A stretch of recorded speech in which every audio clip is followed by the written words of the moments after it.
The orange sky of Vera 7 hung heavy with smoke and the bitter smell of burning metal as Senior Field Medic Yoon Seoa moved through the aftermath of battle, her boots crunching against scorched earth and scattered debris that told the story of violence that had ended only hours before. The ceasefire had come suddenly, transmitted across all frequencies in the cold mechanical voice of diplomatic protocols. And now both sides had retreated to their lines too. Count their dead and tend to their wounded while politicians, light years away, decided whether the fighting would resume. Seoha did not care about politics or treaties or the grand strategies that moved armies across star systems like pieces on a game board, because her world had shrunk to the immediate and the urgent, to the soldiers who needed her hands and her training and her calm voice telling them they would survive. She knelt beside Corporal Jang Minho, a young man barely 20 years old who had taken shrapnel across his chest and abdomen, and she worked with practiced efficiency to stabilize him while he gripped her arm with desperate strength. "Am I going to die?" he asked, his voice trembling with the honest fear that combat stripped away all pretense to reveal. "Not today," Seoha told him firmly, and she meant it because she would not allow it. Because every soldier under her care was a life she had sworn to protect regardless of the odds or the circumstances. She sealed the worst of his wounds with biophone and flagged him for immediate evacuation, watching as 2 stretcher bearers lifted him and carried him toward the field hospital that had been established in the ruins of what might once have been a Vera settlement before. The war had consumed everything. The Crethali had done this, she knew, had swept across this world with their massive insectoid armies and their rigid warrior codes that valued honor above mercy and strength above compassion. And humanity had responded as humanity always did when pushed into a corner. They had pushed back harder. Seoha had seen the Crethali up close, exactly twice before today, both times through the scope of a rifle she carried for self-defense that she had never fired at a living being. And she remembered the way their compound eyes reflected light like fractured jewels, and way their mandibles clicked in patterns that their translators rendered as cold tactical assessments. They were terrifying and alien and utterly without pity according to everything the intelligence briefings had taught her.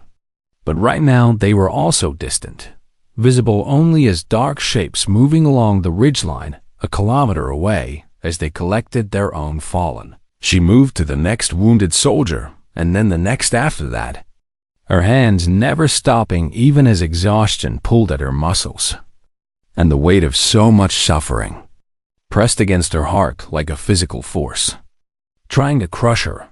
3 hours passed in a blur of blood and biofoam and whispered reassurances, and Seoha found herself near the eastern edge of the battlefield, where a cluster of buildings had collapsed during the fighting, creating a maze of rubble and twisted metal that the recovery teams had not yet reached. She was about to turn back when she heard it, a sound that cut through the distant rumble of evacuation, vehicles, and the groans of the wounded. A sound that was high and thin and unmistakably a cry of pain that belonged to something. Young and frightened, Seoha froze in place as her training warred with her instincts because protocol demanded she report any enemy contact immediately and return to the safety of friendly lines. But the sound came again, and it was so clearly the voice of something small and hurt that her feet carried her forward before her mind could object. She climbed over a collapsed wall and squeezed through a gap between 2 massive slabs of concrete, her flashlight cutting through the dusty darkness until the beam fell upon something that made her breath catch in her throat. A Crethali cub lay trapped beneath a fallen beam, its carapace cracked and weeping fluid that might have been blood. One of its forelimbs bent at an angle that spoke of broken bones or whatever equivalent structure existed within their alien bodies. It was small, barely larger than a human child of 5 or 6 years.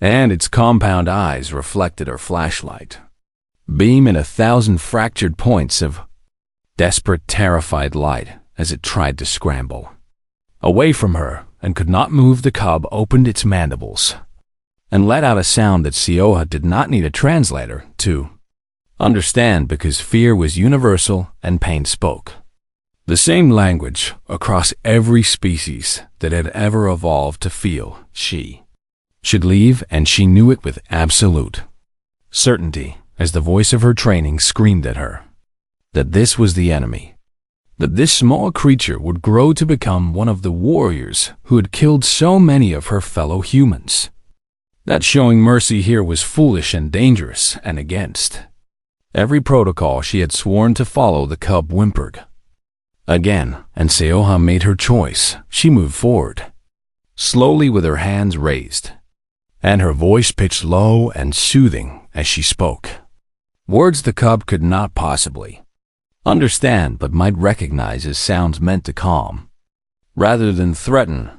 "I am not going to hurt you," she said as she knelt beside it and examined the beam that pinned its lower body, calculating weight and leverage and the best way to free it without causing further injury. The cub tried to bite her when she touched it, its small mandibles snapping at her armored gloves with more desperation than strength. But she did not pull away, because she had been bitten by frightened patients before, and she understood that fear made creatures lash out. The hands trying to help them, she found a length of metal pipe and used it to lever the beam upward, just enough to slide the cub free. And when she gathered its small broken body in her arms, it went limp against her, too exhausted and too hurt to fight anymore. "I have you," Sioha murmured as she checked its wounds with quick professional assessment, noting the burns and the fractures, and the fluid loss that would kill it if she did not act soon.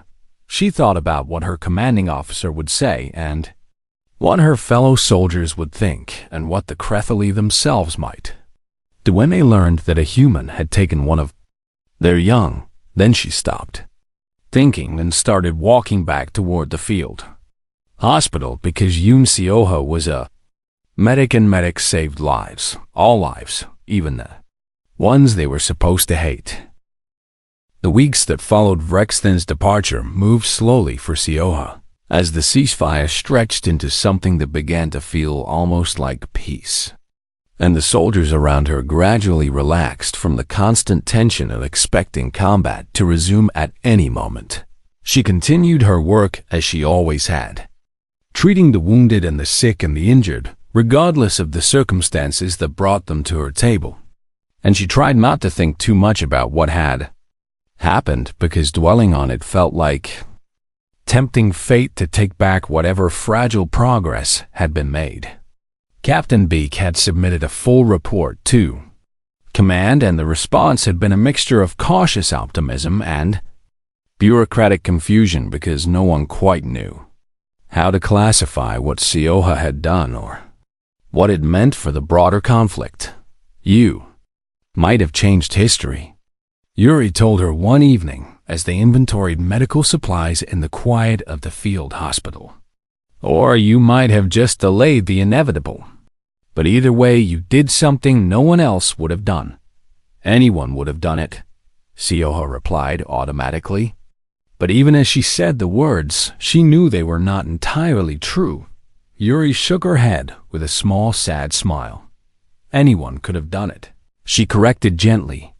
"But most people would not have, and there is a difference between capability and choice that you never seem to see, because you always choose as if helping was the only option." Sioha did not know how to respond to that, so she said nothing, and they finished the inventory in comfortable silence while the orange sky of Vareth 7 darkened toward night. It was 3 weeks later when the communication came through. Sioha was in the middle of treating a soldier who had broken his arm in a training accident, a mundane injury that felt almost luxurious after so many weeks of combat trauma. When Captain Beak appeared at her side with an expression she could not read, "There is a transmission for you," he said quietly. From the Krethali side, Sioa's hands froze for just a moment before training took over, and she finished splinting the soldier's arm with practiced efficiency, her mind racing through possibilities that ranged from wonderful to terrible.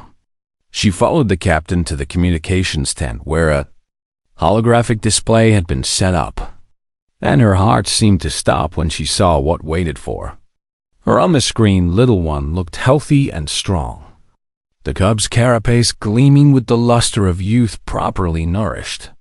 The burns healed to faint discolorations that would probably fade with time. The broken limb held carefully but moving without apparent pain, and behind the cub stood Rexton with his prosthetic limbs gleaming and his compound eyes fixed on the camera with an intensity that carried across the vast distance between them. But it was little one who spoke first. The cub opened its small mandibles and produced sounds that came through the translator in a broken, halting voice that was clearly struggling to form shapes it had never been designed to make. "Friend," little one said in Terran standard, and the single word hit Sioha like a physical force that pushed tears from her eyes before she could stop them. She sank into the chair before the display and pressed her hand against the screen, as if she could reach through the light and touch that small brave creature who had learned a word in an alien language just to speak to her. "Friend," she whispered back, and her voice cracked on the word, but she did not care because some moments were too important for dignity. Rex then stepped forward, and his voice came through the translator with the formal cadence of official communication. "Medic Yun Sioha," he said, "I bring word from the Dominion Council. They have deliberated on the matter of the human who saved one of our young, and they have reached a decision that I have been authorized to communicate." Sioa's heart pounded as she waited for him to continue. "The council has voted to open formal diplomatic negotiations with the Terran government," Rex then announced, and his voice carried undertones that the translator could not fully render, but that sounded almost like satisfaction. "Not because we were defeated in battle, for we were not, and not because we fear your military strength, for we do not, but because we wish to understand a species capable of showing mercy to those who would have shown none in return."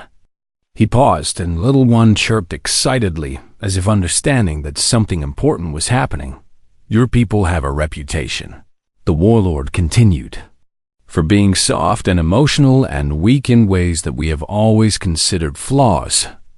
But I have come to wonder if perhaps we were wrong about what those qualities mean." He looked at little one, and something in his posture softened in a way that Sioha had learned to recognize. "A species that will save an enemy child when no one is watching and no advantage can be gained," he said slowly. "Perhaps such a species is not weak at all. Perhaps there is a different kind of strength that we have simply never learned to see." Sioha wiped her eyes and tried to find words adequate to the moment, but everything she thought to say felt too small for what was happening. "I am just a medic," she managed finally. "I just did what medics do." "Yes," Rexton agreed, "and perhaps that is exactly the point. That what is ordinary for your people is extraordinary for mine." Little one reached toward the camera and made the grabbing motions that Sioha remembered from the medical tent, and she laughed through her tears at the universal language of a child wanting connection. "The cub asks about you constantly," Rexton said with something that might have been amusement. "It has learned your name in our tongue, which I cannot speak aloud because you would not survive hearing it. But I can tell you that the translation means something like, 'gentle hands who saved.'" Sioha pressed her hand harder against the screen and smiled at the small creature she had rescued from the rubble all those weeks ago. "Tell the cub," she said softly. "Tell little one that I think about them too, every day, and that I am so happy to see them healthy and strong." Rex then translated her words, and little one chirped excitedly and tried to climb through the camera toward her until the warlord gently restrained the enthusiastic cub. "This is not the end," Rexton said as he looked directly at her through the display. "The negotiations will take time, and there will be those on both sides who oppose peace. But something has changed that cannot be unchanged." "What changed?" Sioha asked. "Me," the warlord said simply. "And if I can change, then perhaps anyone can." The transmission ended, and Sioha sat alone in the communications tent for a long time, thinking about small acts and large consequences, and the strange, unpredictable ways that compassion could ripple outward. From a single moment of choice, she had never intended to change anything. She had just seen a wounded child and done what needed to be done. But sometimes, she realized as she finally rose and walked back toward the medical tent where patients waited and work continued and life went on as it always did. The smallest acts of kindness echo furthest, and perhaps that was humanity's greatest strength after all, not their weapons or their technology, or their stubborn determination to survive against all odds, but their stubborn, illogical, beautiful refusal to stop caring, even for those who would never think to care for them. Warlord Rexton stood motionless beside the treatment table for what felt like an eternity, his compound eyes fixed on the small form of Little One as the cub stirred from sleep and made a soft chirping sound that Sioha had learned to recognize as recognition and relief. The cub reached upward with its 3 uninjured limbs, making grabbing motions toward the warlord that spoke a universal language of a child, wanting to be held by someone familiar and safe. And Sioha watched as the most dangerous warrior on the planet gently lifted the small creature with a tenderness that seemed impossible for those metal prosthetic limbs. Rexton held Little One against his chest and made a low clicking sound in his throat that needed no translation because it was clearly a sound of comfort, a sound of reassurance, a sound that said, "I am here and you are safe." In whatever language the Crethali used for such things, the breeding caste produces perhaps a dozen viable offspring each cycle, Rexton said quietly without looking away from the cub in his arms. And each one is precious beyond measure because our species does not reproduce as easily as yours. And losing even one is a wound that never fully heals. Sioha remained silent because she understood that he was not speaking to her as much as he was speaking to himself, working through something that did not fit within the rigid framework of his understanding. When word reached our lines that a human had taken one of our young, he continued, "I assumed the worst because assuming the worst is how I have survived 300 years of warfare across more worlds than you have names for.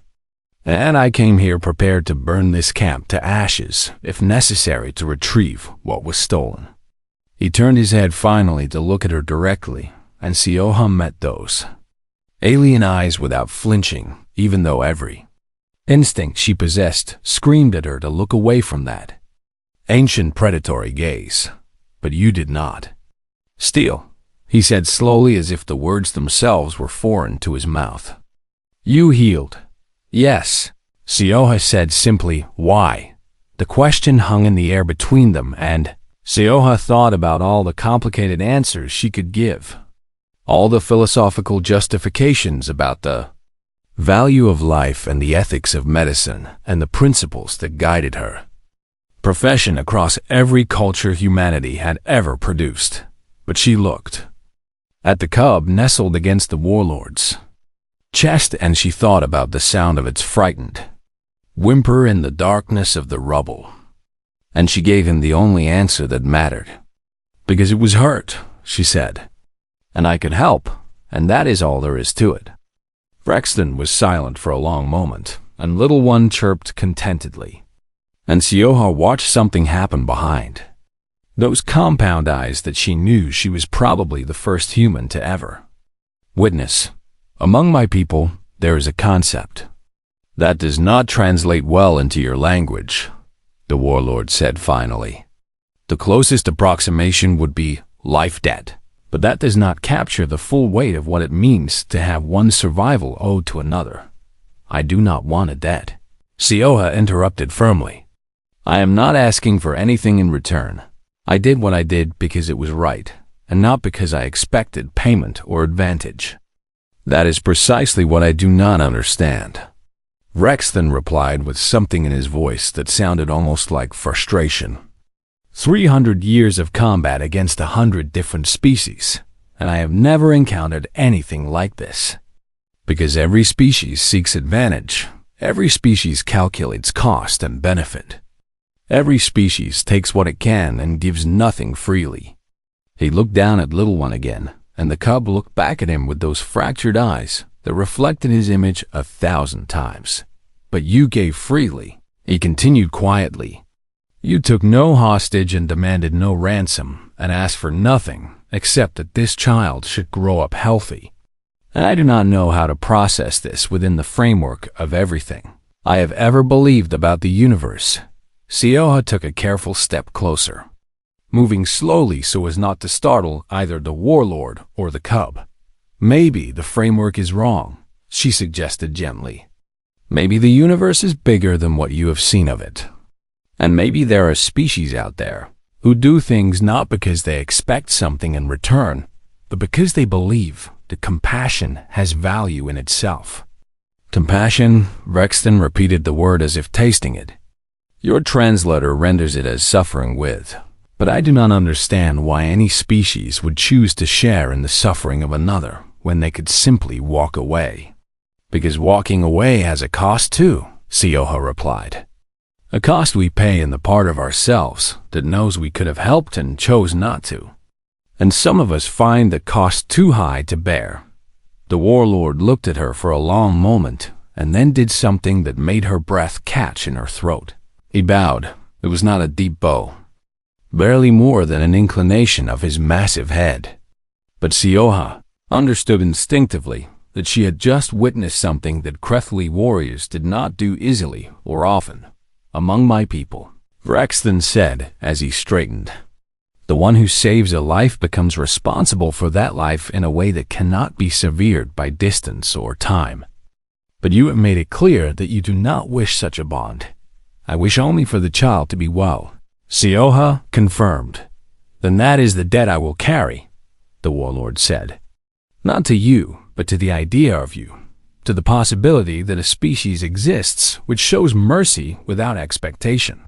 And I will return to my people with this story, and they will have to decide what it means. He turned toward the entrance of the medical tent with Little One still cradled against his chest. The ceasefire will hold, he said over his shoulder. I will ensure it, and perhaps when the politicians are finished talking, there will be something other than war between our peoples. He paused at the entrance and looked back at her one final time. You are strange creatures, he said. Strange and soft and full of contradictions that I do not understand. Yes, Sioha agreed with a small smile. We are. I think I would like to understand you better, Rexton said. And then he walked out into the light of the rising sun with a child in his arms and the weight of new thoughts in his ancient mind. The Crethly delegation appeared on the ridge at dawn, their dark silhouettes cutting sharp lines against the pale orange sky as they descended toward the human camp with a white flag that looked strange and almost wrong in their clawed hands. Sioha watched them approach from the entrance of the medical tent where she had spent the entire night monitoring the cub she had begun, calling Little One in her mind because she needed something to call it, and the Crethly language contained no sounds a human throat could produce. Word had traveled fast across the battlefield as word always did when something unprecedented occurred. And somehow the Crethly had learned that one of their young was inhuman hands, which meant that everything now balanced on a knife edge between peace and renewed slaughter. There were 5 of them in the delegation. each one towering at least a full meter above the tallest human soldier, their carapaces gleaming with the natural armor that made them so difficult to kill, and their compound eyes reflecting the morning light in patterns that seemed almost hypnotic. At their head walked a Krethali that Sioha knew immediately was something special even before Captain Beak identified him in a tight whispered voice. "Warlord Rexton," the captain said as he moved to stand beside her. Commander of the 7th Assault Legion and one of the most decorated warriors in the entire Dominion. Sioha looked at the approaching warlord and saw the gleaming metal that replaced 3 of his limbs. Prosthetics that moved with fluid grace despite their artificial nature, and spoke of injuries survived and battles won. Against impossible odds, he lost those limbs. Fighting the Vorathi hegemony, the captain continued quietly, tore through an enemy command post single-handed after his unit was wiped out, and held the position until reinforcements arrived 3 days later. "So he is dangerous," Sioha said without it being a question. "He is perhaps the most dangerous individual on this planet," the captain confirmed. "And he is walking directly toward us to discuss what you did last night."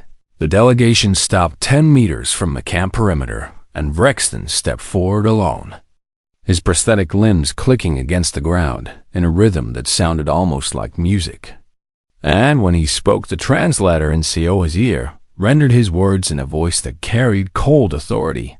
"Humans," he said, the word itself seeming to carry layers of meaning that the translation could not fully convey. "You have one of our young, a child of the breeding caste whose value you cannot possibly comprehend. And I am here to retrieve what belongs to the Dominion." Captain Beak stepped forward to meet him, and Sioha admired the courage it took to face that towering warrior without flinching, even though she knew the captain's heart must have been pounding as hard as her own. "The child is alive and being treated for injuries," the captain said with diplomatic precision. "We intend no harm and seek no advantage from this situation." Rexton's mandibles clicked in a pattern that the translator rendered as harsh laughter. "No species treats enemy young," he said with absolute certainty, born of a lifetime of warfare across 100 worlds. "You are attempting manipulation or leverage, or some other soft species trickery that my people do not practice, because we have no need for such weakness." Sioha found herself stepping forward before she could stop herself, moving past the captain despite his sharp intake of breath that warned her she was making a potentially fatal mistake. "I found the child wounded in the rubble," she said directly to the warlord, "trapped under debris with broken bones and burns that would have killed it within hours. And I treated its injuries because that is what I do. That is who I am." Rexton turned his massive head toward her, and those compound eyes fixed on her with an intensity that made her feel like a small creature caught in the gaze of a predator that was deciding whether she was worth the effort of killing. "You are the healer," he said.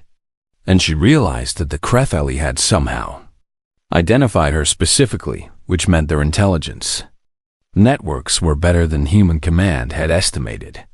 "I am Senior Field Medic Yun Sioha," she confirmed. "And I will tell you exactly what I told my commanding officer last night. The child was hurt, and I have the ability to help, so I help because I do not get to choose which lives deserve saving." The warlord was silent for a long moment, and Sioha could not read his expression, because Krethali faces did not move the way human faces did. But something in his posture shifted almost imperceptibly. "You expect me to believe that you treated one of our children with no expectation of gain," he said flatly. "I expect you to see the truth for yourself," Sioha replied, and then she did something that made Captain Beak grab her arm in warning. "I invite you to enter our medical facility and examine the child personally, alone, with no guards and no weapons except those you already carry." The silence that followed her words stretched out like something physical and dangerous.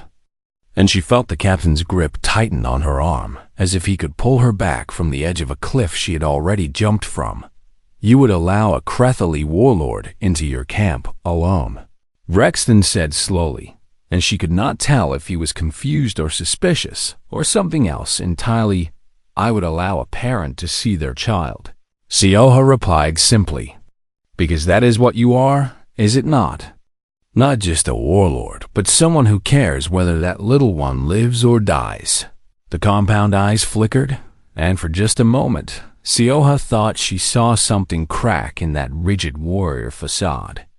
Some emotion that crossed species boundaries, because it was fundamental to any being that had ever loved something smaller and more vulnerable than itself. Show me, Rexton said finally, and the word carried weight that Sioha felt in her bones.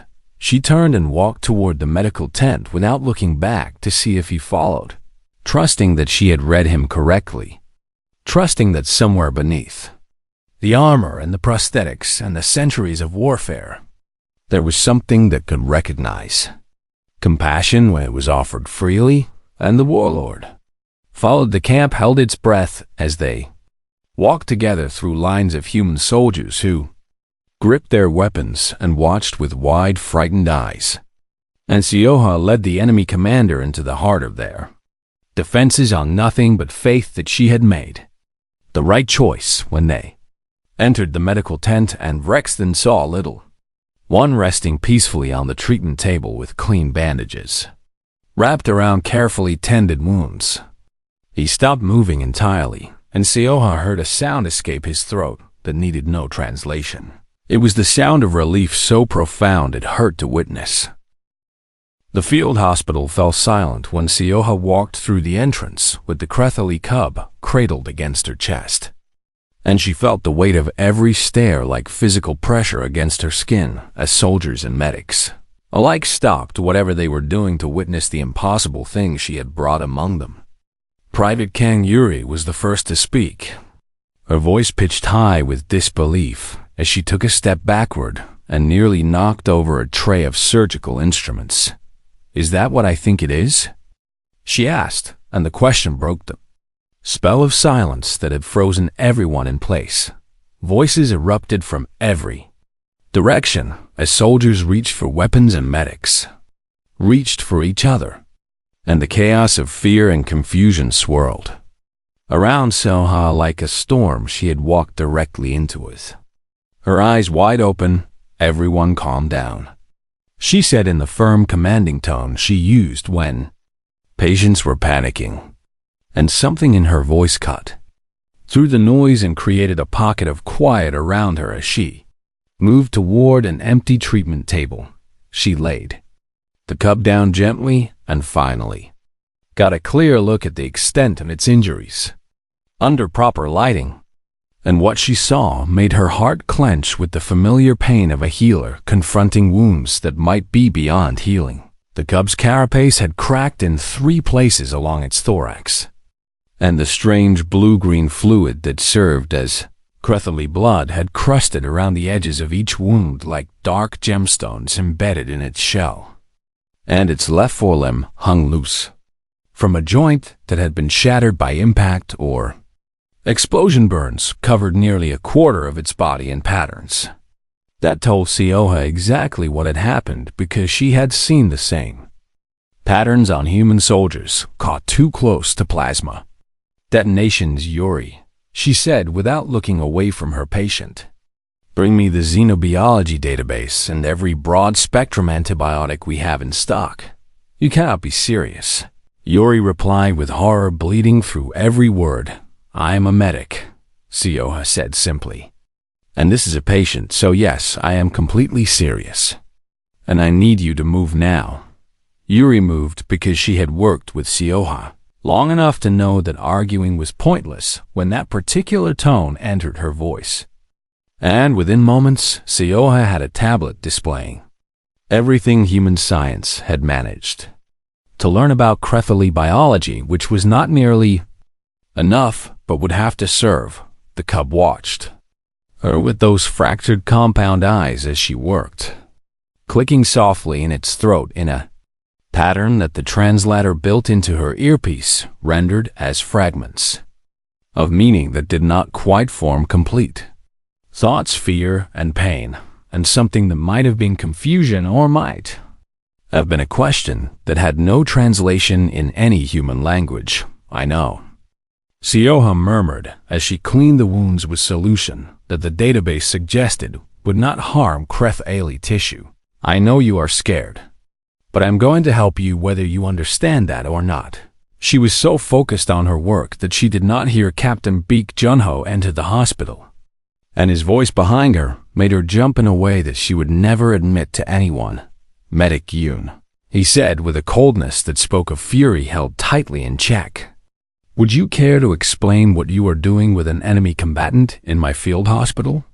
Sioha did not turn around because the cub's blood pressure was dropping, and she needed to find the right vein or artery or whatever equivalent structure existed in Krethali physiology to get fluids into it before shock claimed what injuries had not. This is not a combatant, sir, she replied as she worked. This is a child, and I found it wounded and dying in the rubble, and I made the decision to render medical assistance, a decision that was not yours to make, the captain said as he moved around the table to face her directly, forcing her to meet his eyes while her hands continued their work. By instinct and training alone, Baek Junho was not a cruel man, and Sioha knew this because she had watched him weep quietly over fallen soldiers when he thought no one was looking, had seen him write personal letters to every family that lost someone under his command, had heard him argue with superior officers for better equipment and supplies to keep his people alive. But he was also a practical man who understood that war demanded choices that peacetime morality could not comprehend. The Kreth Ailey do not show mercy, he said, his voice carrying the weight of battle she had not witnessed and losses she could only imagine. They take no prisoners, and they give no quarter. And when they find their young among our wounded, what do you think they will assume? I think they will assume we took a hostage, Sioha admitted, because she was not naive enough to believe otherwise. But they will be wrong, and I will tell them so myself, if necessary. The captain stared at her for a long moment, and she saw something shift in his expression, moving from anger towards something that looked almost like reluctant admiration mixed with deep exhaustion. You understand that this could restart the fighting, he said, quietly enough that only she could hear. Yes, sir. You understand that soldiers could die because of your choice. I understand that a child will definitely die if I do nothing, Sioha replied without hesitation. And I understand that I became a medic because I could not accept watching anyone die when I had the power to save them. The captain closed his eyes for just a moment, and when he opened them again, some of the tension had left his shoulders, as if he had set down a weight he was tired of carrying. Finish your work, he said finally, and pray to whatever you believe in that the Krethale are capable of understanding mercy, because right now our survival might depend on it. He walked away, and Sioha turned back to her, patient to find the cub watching her with those alien eyes that she could not read, but thought may be held. Something that looked almost like wonder. You are going to be fine, she told it as she finally found the right vessel and began fluid replacement. I promise you are going to be fine.